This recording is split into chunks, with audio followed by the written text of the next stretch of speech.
So the Los Angeles Lakers have now become the second chance at basketball life program. Okay, the Lakers and the Isaiah Thomas experiment. Okay, because at this point that's all it is.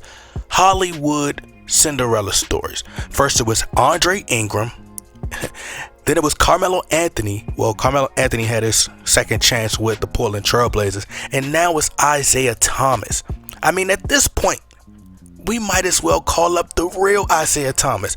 They couldn't even get the original version of Isaiah Thomas. They go get 4 foot Isaiah Thomas, bruh. They could have just called my phone. I mean, I ain't in shape, but I drop 12 buckets, then go have me a Popeye's chicken sandwich after the game, people.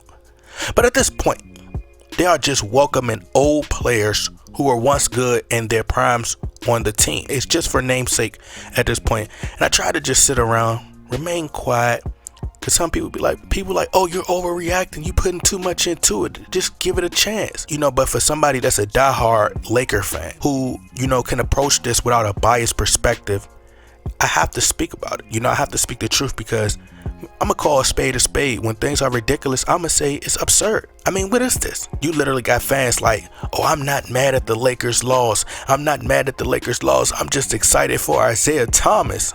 Like, we just getting excited because, players are given a second chance and a second opportunity at the game. No, we lost last night to the Minnesota Timberwolves. They literally gave this man a standing ovation like he was a premier superstar last night. Like, that's going to retire in a Hall of Fame. Bruh, the NBA is just horrible now. Horrible. It's like a soft little girl stuff that's happening right now in the NBA. The Lakers should be trying to figure out their problems and figuring them out, building chemistry instead of adding players that will just disrupt and mess up that chemistry.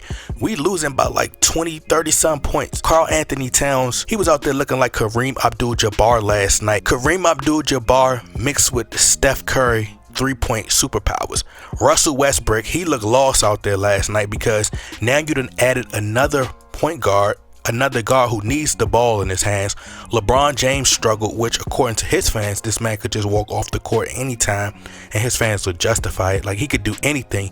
Anthony Davis, Mr. Brittle, got injured last night. And I just honestly, I hope AD stays out, because I'm tired of people, I'm just tired of everybody blaming Anthony Davis for everything.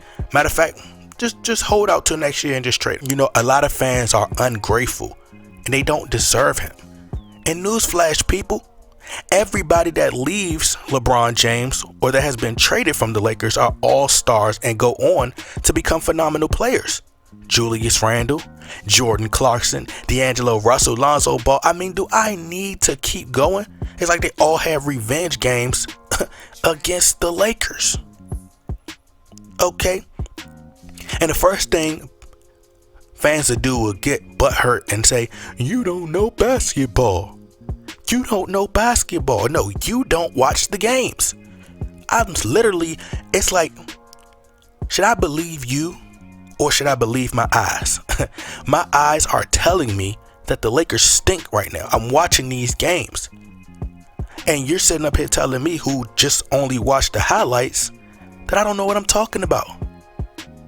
And then I end up being proven right. It's sad because all of the blame should go on to LeBron James because he's at the root of the problem. The GM. The Lakers needed wing defenders. The Lakers need young, fresh legs. IT is too small. He's too small. He's too short. Once teams start the game plan and study film, they're going to put players on him that have natural height and start trapping IT and forcing the ball out of his hands and cause turnovers. You already have a team full of players that don't know their roles. So now you're going to add another player in. When players already don't know their role, now they're even more confused. We lost to the Minnesota Timberwolves last night without Anthony Edwards, bruh. I give it a few weeks, a few days. Well, actually, he got a 10-day contract. So I just give it a couple more games, 2 more games. And they'll be talking about, then that's when the honeymoon phase, the honeymoon stage will wear off and everybody will be back to, oh, they need to trade Isaiah Thomas. They need to cut it. They need to cut him. We need to cut Isaiah Thomas. Give it a few more games and a few more losses. And fans who barely watch the game anyway, they're going to be throwing a hissy fit. We need to trade him. We need to cut him. But this was all a distraction and smoke and mirrors for the Lakers to cover up how the Lakers have been absolutely garbage. Straight trash, okay? They needed IT to hold them over because they stink, and the media, they love to sway the fans' opinions, okay? Isaiah Thomas, 19 points in 20 minutes. 19 points in 20 minutes.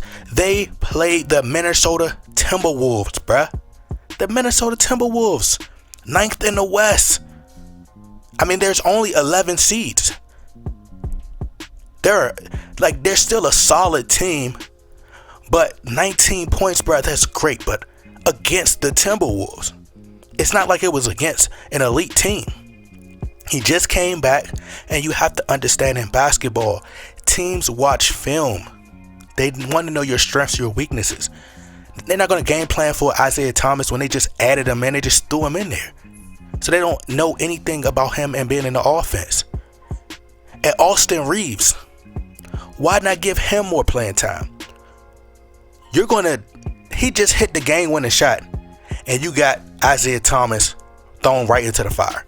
How much sense does that make, bruh? But the Lakers front office are just all over the place right now at this point. But anyway, y'all let me know what y'all think. Y'all get in that comment box, like, share, subscribe. I'm out.